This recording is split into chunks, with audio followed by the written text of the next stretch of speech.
Selamat datang di Infonomi. Ini adalah OnePlus 15R dan hari ini saya akan menunjukkan kepada Anda bagaimana cara melalui proses pengaturan pada perangkat baru Anda.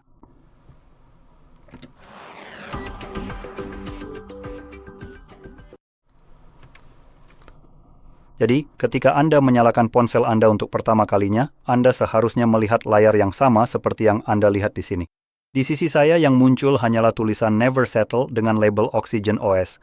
Sekarang kita akan klik pada panah di sini, yang memungkinkan kita untuk memilih bahasa yang kita inginkan.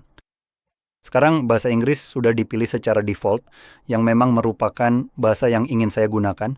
Namun jika Anda ingin menggunakan bahasa lain, silakan gulir ke bawah, temukan dari daftar, dan ketuk pada bahasa tersebut. Sekarang ada dua hal lagi di sini. Kita memiliki opsi aksesibilitas, jadi jika Anda mengalami kesulitan melihat sesuatu atau ingin menggunakan talkback, sebagai gantinya, Anda bisa klik di pojok kanan atas lalu centang kotak untuk aksesibilitas. Atau Anda juga bisa menggunakan fitur pembesaran. Nah, yang ini menggunakan pintasan keyboard, tetapi saya yakin Anda juga bisa melakukannya melalui gerakan. Nah, jika kita kembali ke masa lalu, kita juga memiliki panggilan darurat. Hal yang perlu diperhatikan.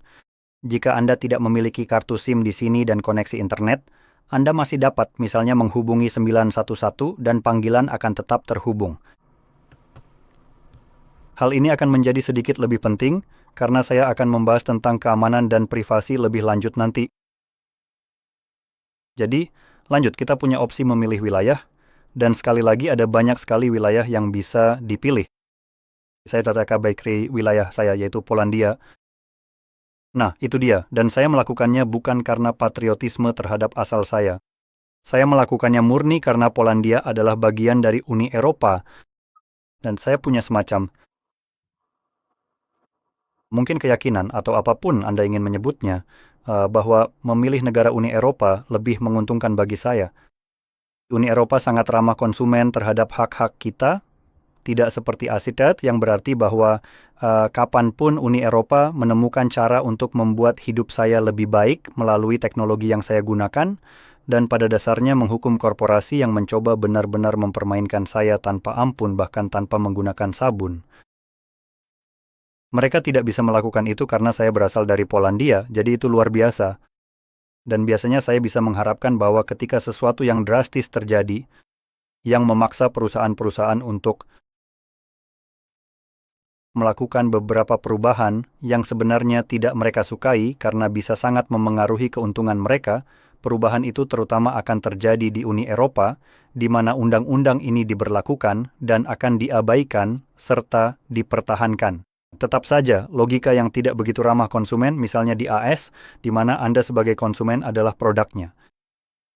Jadi dalam kasus ini, perusahaan ingin menghasilkan sebanyak mungkin uang dari Anda. Jadi ketika Anda membeli perangkat, pada dasarnya itu adalah alat bagi mereka. Alat bagi mereka untuk memonetisasi Anda. Itulah mengapa saya lebih suka memilih Polandia sebagai contoh, dan selain itu ini mungkin terdengar agak seperti teori konspirasi. Tapi jika Anda berasal dari Inggris misalnya, di mana Anda seharusnya memiliki kebebasan berbicara, tapi jika Anda memanggil politisi dengan kata-kata kasar, Anda bisa masuk penjara karena perasaan mereka tersinggung. Entah Anda harus mulai mengurung mereka di loker dan membuli mereka, atau mungkin saya tidak tahu, tidak membuli mereka sama sekali. Sebenarnya, tidak, itu salah. Saya akan membuli mereka habis-habisan. Politisi bodoh, entahlah, merasa mereka kebal terhadap hal-hal yang sebenarnya jadi masalah bagi mereka sendiri. Jadi, untuk sedikit memperjelas soal ini, hanya sebagai konteks misalnya tentang ide Inggris yang mencabut, kamu tahu, kebebasan berbicara dengan cara tertentu, tapi tetap bilang kamu memilikinya, itu lucu sekali kan? Seperti yang sudah kita tahu. Karena kalau kamu memanggil seseorang dengan kata-kata seperti faggot atau apalah, kamu benar-benar bisa masuk penjara karena itu. Karena saya sudah melihat kasus-kasus seperti itu terjadi, jadi saya mungkin akan melewatkan memilih Inggris, bahkan kalau saya berasal dari sana, dengan sedikit harapan bahwa ini akan menghilangkan kemampuan Inggris untuk melacak perangkatnya. Dan dengan demikian, ini sebenarnya bagian dari sesuatu yang lain yang mungkin sedang terjadi, bisa iya, bisa tidak. Lebih tepatnya, dengan Inggris yang mencoba mendapatkan akses belakang ke perangkat orang-orang. Sekarang Google, saya mungkin bisa berasumsi dengan cukup aman, bukan fakta, hanya asumsi bahwa Inggris mungkin seperti negara lain di dunia punya akses belakang ke perangkat kita, jadi mereka tidak butuh izin kita atau bahkan perintah pengadilan untuk pada dasarnya melihat isi di dalamnya. Mereka bisa melakukannya dari jarak jauh. Alasan saya membahas ini adalah karena ketika menyangkut perusahaan lain seperti Apple, Inggris mencoba memaksa Apple untuk memberikan akses belakang, dan mereka menolak melakukannya. Sekarang sebelum kamu berpikir, oh jadi begitu caranya mendapatkan privasi dengan beralih ke Apple, saya sarankan jangan buru-buru karena jujur saja Apple masih menjual perangkat di sana. Dan jika kamu berusaha mengendalikan rakyatmu dengan ketat dan menghilangkan privasi mereka, lalu ada perusahaan yang masuk dan berkata tidak padamu. Langkah terbaik berikutnya menurutmu apa? Karena menurut saya langkahnya adalah mencegah perusahaan itu berbisnis di negara saya, dan Inggris bukanlah negara kecil. Itu berarti Apple akan kehilangan banyak penjualan, dan mengingat mereka masih menjual perangkat mereka, saya jadi percaya bahwa mereka memang tunduk pada tekanan ancaman itu jika ancaman itu memang pernah terjadi. Perlu diingat, ini semua hanya spekulasi. Dan jika mereka setuju dengan hal seperti itu, kemungkinan besar mereka akan dipaksa untuk menandatangani perjanjian non-disclosure. Jadi kamu sebagai pengguna Apple, atau Apple sendiri tidak bisa memberitahu penggunanya bahwa data mereka sebenarnya tidak terlindungi, bahwa pemerintah bisa mengaksesnya dengan bebas. Jadi itulah salah satu alasan kenapa saya akan menghindari Inggris, khususnya karena alasan-alasan ini. Dan secara umum, jika kamu menginginkan privasi di perangkatmu, jika kamu benar-benar menyukainya seperti saya, maka kamu mungkin tertarik untuk mencoba sesuatu seperti Graphene OS, yaitu versi Android yang berbeda yang bisa kamu gunakan terutama di Google Pixel. Tapi kebanyakan perangkat memang punya semacam versi Graphene OS mereka sendiri yang juga berusaha untuk orang-orang mengembangkan perangkat lunak ini untuk mereka. Jadi kamu bisa mencoba mencari sesuatu yang serupa dengan itu. Sekarang, selanjutnya kita punya informasi hukum dan ada perjanjian pengguna, kebijakan privasi, serta keamanan data. Yang terakhir ini agak lucu, mengingat ini Google dan mereka secara harfiah menjual serta memonetisasi data kamu. Jadi saya tidak yakin keamanan seperti apa yang dimaksud. Lanjut, kita punya opsi pengaturan menggunakan perangkat lain, jadi biar saya ambil ponsel saya, yang baru saja saya tutup pop-up-nya. Maksud saya hanya, oh itu dia muncul lagi. Jadi kamu bisa lihat, saya bisa mengatur perangkat baru dan ini memungkinkan saya melakukannya dengan cara yang kurang bagus. Ini lewat Google, karena menggunakan Google bukanlah cara terbaik. Saya tidak menyarankan melakukan ini, tapi saya akan menjelaskannya kalau kamu tertarik. Jadi ini akan memungkinkan kamu memindahkan akun Google dari perangkat lamamu, yang tadi saya tunjukkan, ke perangkat ini yang merupakan perangkat baru. Dan dengan melakukan itu, semua informasi yang terhubung ke akun Google tersebut akan ditarik, termasuk aplikasi yang diunduh melalui Play Store dan hanya Play Store, semua riwayat panggilan yang ada di aplikasi mereka, kontak yang disinkronkan ke cloud, dan foto yang disinkronkan ke Google Photos yang saya kira dibatasi hingga 15 GB. Apapun yang melebihi itu tidak akan dipindahkan. Jadi seperti yang saya bilang, ini bukan cara terbaik. Dalam memindahkan data Anda, ada banyak keterbatasan yang diterapkan hanya untuk mendapatkan sebanyak mungkin data sambil juga berusaha mendapatkan sebanyak mungkin uang dari Anda. Jadi saya memang menyarankan menggunakan metode lain karena ada cara yang jauh lebih baik untuk memindahkan data Anda di ponsel-ponsel ini.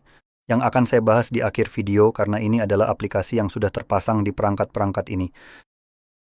Jadi saya akan melewati bagian ini. Dan ini memungkinkan saya untuk terhubung ke jaringan Wi-Fi di sini sekarang karena perangkat ini mendukung eSIM. Jika Anda berencana untuk menambahkan eSIM, Anda perlu memiliki jaringan Wi-Fi, jadi hubungkan ke Wi-Fi Anda jika Anda tidak berencana menambahkan eSIM. Dan mungkin Anda hanya ingin memasukkan kartu SIM seperti yang ini di sini, maka Anda bisa melewati langkah ini.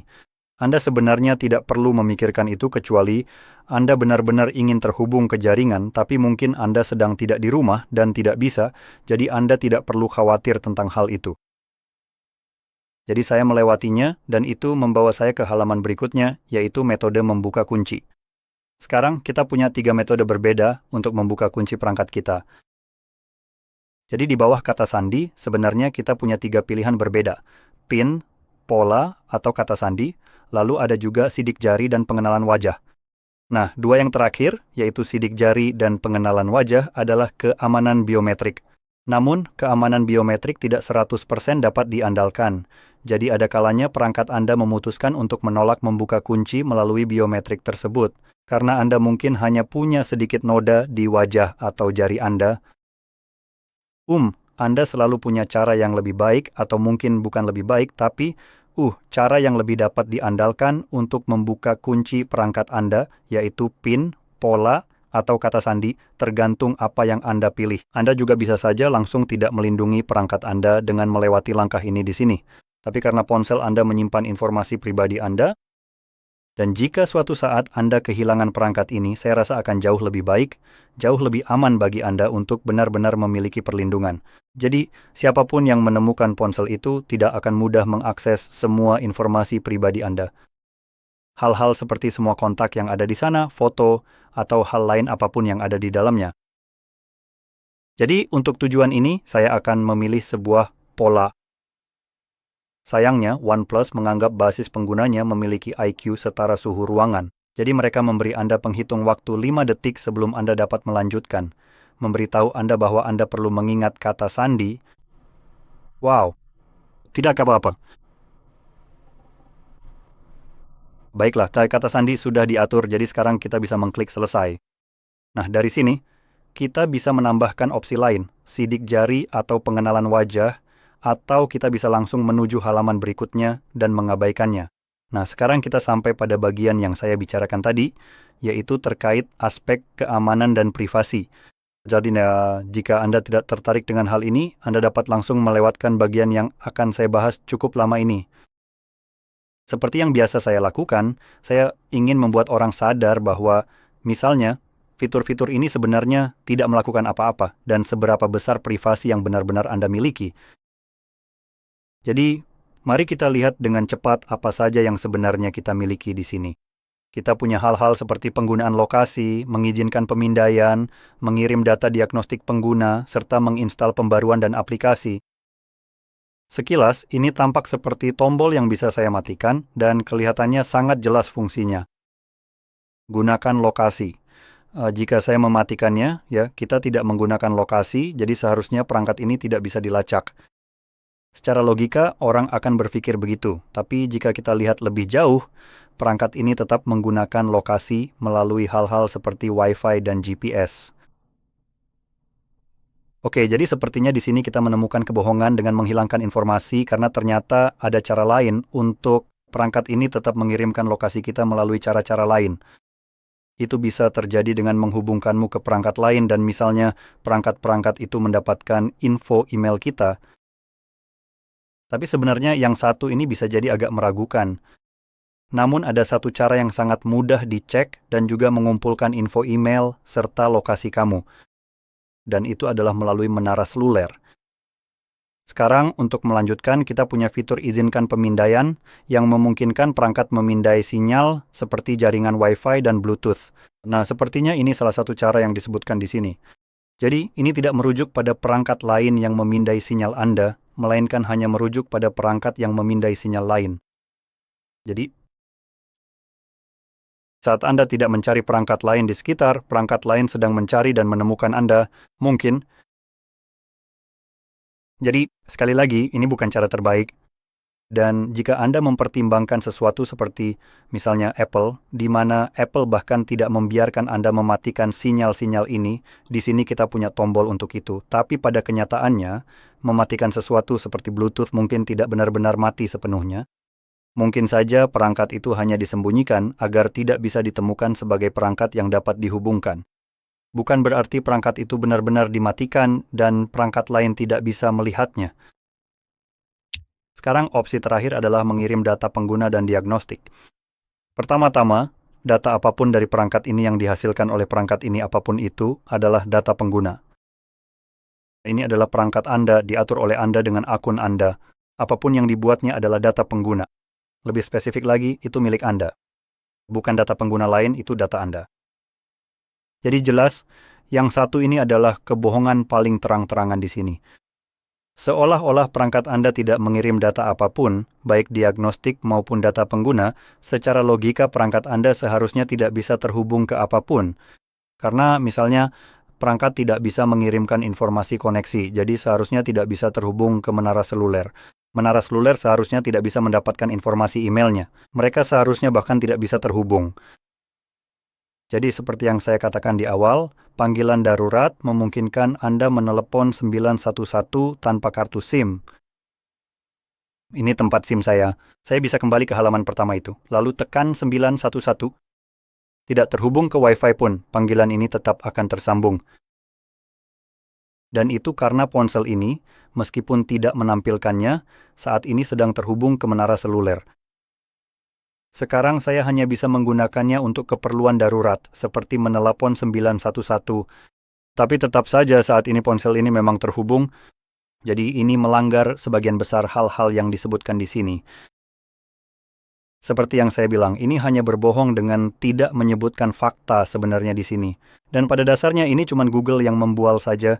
Sekarang, yang terakhir adalah install pembaruan dan aplikasi.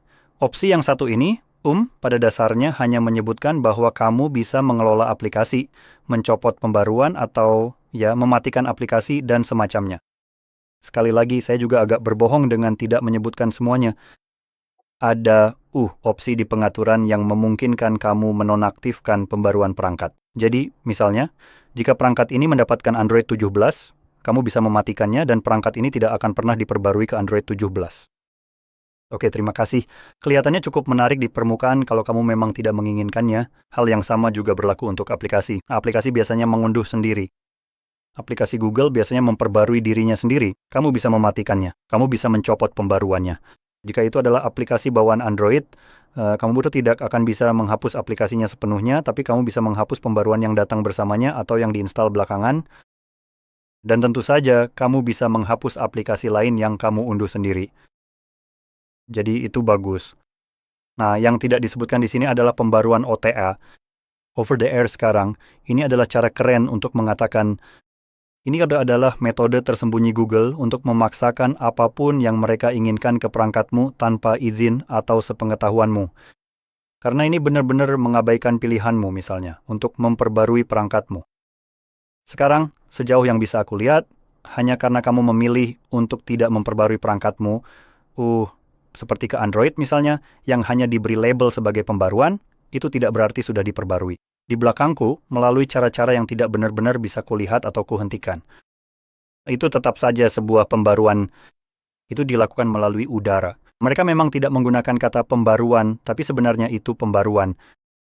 Dan untuk memberikan sedikit latar belakang, Google belum lama ini, pada akhir tahun 2025, ingin menerapkan sebuah fitur, jika itu bisa disebut fitur, yang akan mencegah pengguna untuk menginstal aplikasi pihak ketiga dari sumber yang tidak dikenal.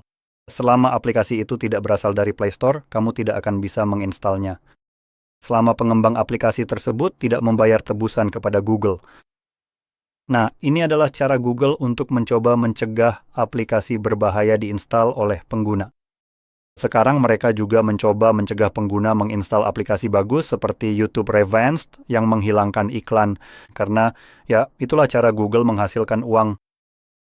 Dan lucunya, mereka malah terkena ransomware. Nah, satu hal yang tidak pernah mereka bicarakan dalam hal ini adalah masalah mereka sendiri di halaman belakang mereka, yaitu aplikasi berbahaya di Play Store. Tapi jelas saja itu sudah ada di Play Store, jadi mereka sama sekali tidak peduli karena itu sudah menghasilkan uang untuk mereka. Kalau kamu kena virus, ya nasib deh. Kami tetap dapat bagian, jadi kami tidak peduli. Tapi yang kami pedulikan adalah aplikasi-aplikasi yang tidak bisa kami monetisasi atau yang justru mengambil uang dari piring kita saat ini. Ngomong-ngomong, saya merekomendasikan menggunakan Revance. Jadi bagaimanapun juga itu akan dipaksakan ke perangkat kita melalui pembaruan OTA. Jadi meskipun Anda menonaktifkan pembaruan Android, pembaruan tersebut tetap akan dikirimkan ke perangkat Anda. Bagus kan? Sekarang saya ingin menenangkan pikiran Anda. Mereka sedikit mengubah kebijakan tersebut, jadi Anda akan dapat menginstal aplikasi pihak ketiga, semoga saja. Maksud saya, mari kita jujur saja, ini Google, jadi mereka bisa saja sedang omong kosong sekarang dan tetap memaksakan ini kepada kita tanpa izin. Tapi katanya mereka sudah menarik kembali kebijakan itu. Dan mereka hanya akan membuat proses instalasi aplikasi pihak ketiga jadi jauh lebih merepotkan, ya. Tapi Anda masih tetap bisa menginstalnya dan para pengembang tidak perlu membayar tebusan untuk itu. Karena maksud saya mereka menyebutnya dengan istilah yang agak berbeda. Mereka pada dasarnya mengambil biaya untuk menandatangani aplikasi agar Anda bisa menginstalnya.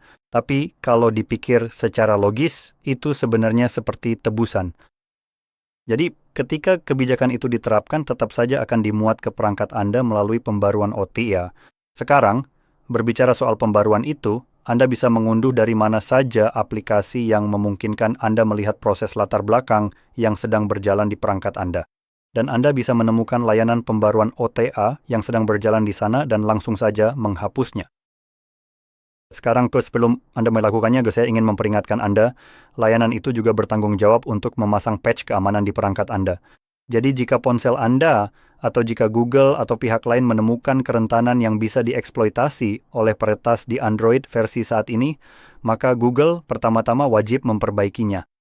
Dan ketika mereka melakukan itu, mereka melakukannya melalui pembaruan OTA.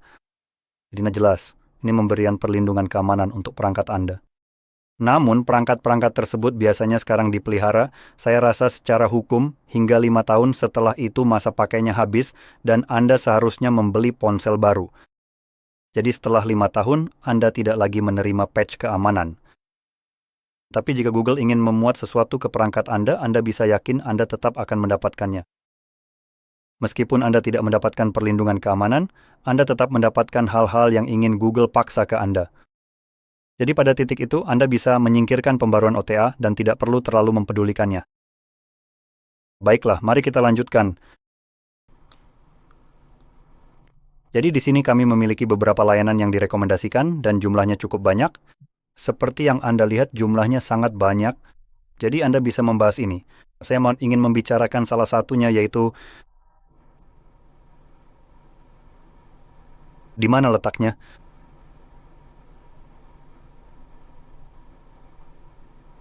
Saya rasa saya melewatkannya begitu saja. Tidak ada internet. Di mana letaknya? Saya tidak melihatnya di sini. Oke, mungkin mereka sudah menghapusnya. Tapi saya tetap ingin menyebutkan ini karena saya cukup yakin masih ada di sini, mungkin hanya tidak muncul di sini saja. Oh, saya tahu kemungkinan penyebabnya. Saya tidak terhubung ke jaringan, jadi mungkin mereka mengubah sesuatu sehingga tidak muncul di sini. Tapi biasanya ada opsi yang disebut wallpaper carousel atau sesuatu yang berkaitan dengan wallpaper. Dan fitur ini akan menampilkan wallpaper secara acak di layar kunci Anda, dan sebagai contoh, itu berarti ketika Anda berada di layar kunci, Anda menekan tombol power tanpa benar-benar membuka kunci perangkat Anda.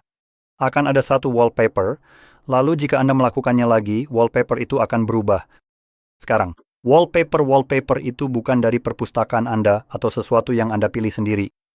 Ini adalah wallpaper acak yang dikurasi oleh OnePlus misalnya, dan wallpaper ini bervariasi dari, hal-hal yang indah seperti langit biru, dan sesuatu yang menyenangkan, enak dipandang. Ada juga hal-hal seperti misalnya tembok yang pecah, koper atau petugas kebersihan yang sedang membersihkan, atau wanita yang sedang berolahraga. Nah, yang terakhir mungkin tidak terlalu buruk. Selama Anda tidak sedang dalam hubungan dan Anda pulang ke rumah, lalu tiba-tiba Anda akan perlu menjelaskan diri Anda kenapa Anda memasang wallpaper seorang wanita acak di layar kunci Anda. Bisa Anda bayangkan betapa bermasalahnya hal itu nantinya? Jadi jika Anda melihat ini di sini, saya sarankan untuk mematikannya. Jika tidak, Anda pasti bisa menemukannya di pengaturan. Dan saya cukup yakin OnePlus memang memiliki fitur ini. Baiklah, mari kita lanjut ke program pengalaman pengguna. Sekarang, saya sendiri sebenarnya tidak terlalu peduli dengan hal ini. Anda bisa membaca sendiri penjelasannya, tapi intinya ini berusaha mengumpulkan data untuk meningkatkan pengalaman pengguna Anda. Kami mengundang Anda untuk bergabung dalam program pengalaman pengguna kami, dan sebagainya. Jadi intinya, ini mencoba mendapatkan data Anda dengan dalih meningkatkan pengalaman Anda. Dengan alasan bahwa mereka akan meningkatkan pengalaman pengguna Anda, Anda memang akan meningkatkan pengalaman pengguna, terlepas dari apakah saya memberikan data saya atau tidak. Jadi sebenarnya tidak terlalu penting. Selanjutnya, kita punya navigasi, ada tombol dan gestur, jadi Anda bisa memilih mana saja yang Anda inginkan. Saya sendiri lebih suka gestur, jadi saya akan tetap menggunakan itu. Tapi saya ingin menyebutkan satu hal di sini, kita tidak punya terlalu banyak pilihan. Anda bisa memilih tombol dan tombol memberi Anda opsi untuk membalik posisi tombol kembali, seperti yang bisa Anda lihat dari kanan ke kiri. Gestur benar-benar tidak punya opsi apapun di sini. Tapi sebenarnya tidak seperti itu, ada lebih banyak opsi yang terkait dengan kedua toggle atau pilihan ini. Jadi jika Anda masuk ke, saya rasa, sistem dan pembaruan di pengaturan, di sana Anda akan menemukan navigasi gestur.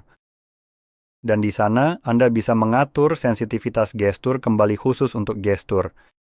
Sembunyikan atau tampilkan bar panduan, aktifkan dan nonaktifkan Google Assistant yang diakses dengan menggeser dari sudut, serta aktifkan atau nonaktifkan fitur Circle to Search, yaitu dengan menahan bar di bagian bawah yang tidak akan tersedia jika Anda menyembunyikan bar panduan. Dan untuk tombol, Anda juga punya beberapa opsi seperti membalik gestur kembali seperti yang kita lihat di sini, beserta beberapa opsi lainnya.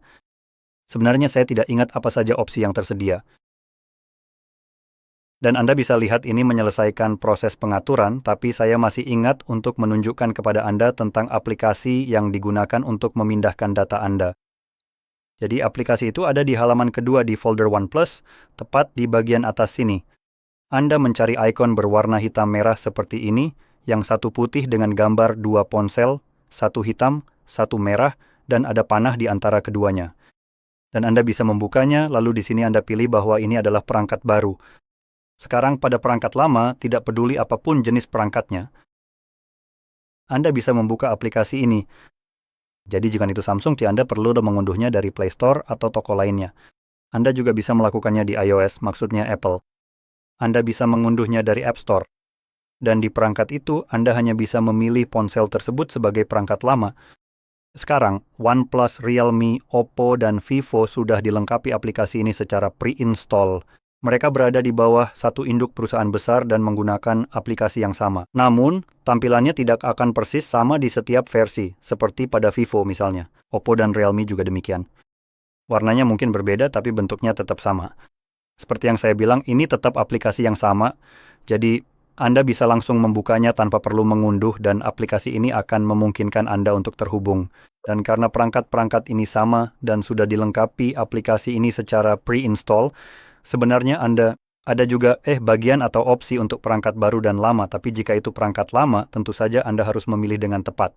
Di sini Anda akan memilih baru, dan setelah itu begitu kedua perangkat ini terhubung dengan memindai kode QR. Anda akan bisa memilih data mana yang ingin Anda pindahkan, dan tentu saja tidak ada batasan, kecuali kemampuan fisik perangkat Anda, yaitu seberapa besar kapasitas penyimpanannya. Dan ini memungkinkan Anda untuk memindahkan banyak data, termasuk data aplikasi.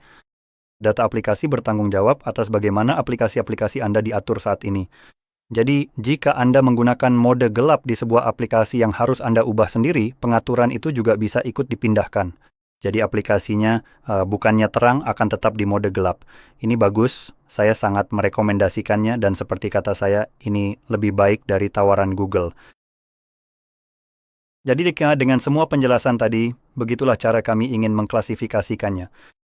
Saya harap Anda merasa ini sangat membantu, dan jika iya, jangan lupa untuk tekan like dan subscribe. Dan terima kasih sudah menonton.